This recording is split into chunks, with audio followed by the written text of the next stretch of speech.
విష్ణుమూర్తి అవతారమైన నరసింహస్వామికి చాలా చోట్ల ఆలయాలు ఉన్నాయి.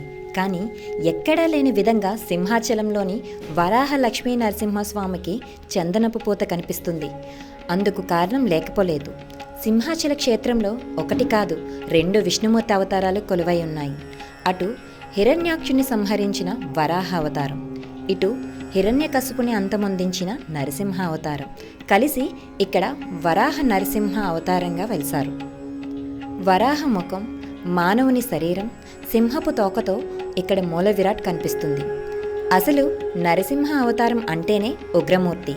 దానికి తోడు మరో ఉగ్రరూపమైన వరాహమూర్తి కూడా కలిస్తే ఇంకా చెప్పేదేముంది.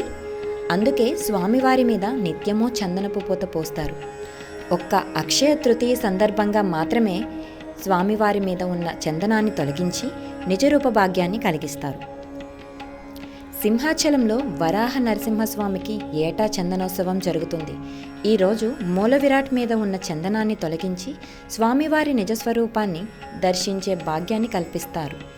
దాదాపు 12 గంటల పాటు ఈ నిజరూప దర్శనం సాగిన తరువాత తిరిగి స్వామివారికి చందనాన్ని అలంకరిస్తారు.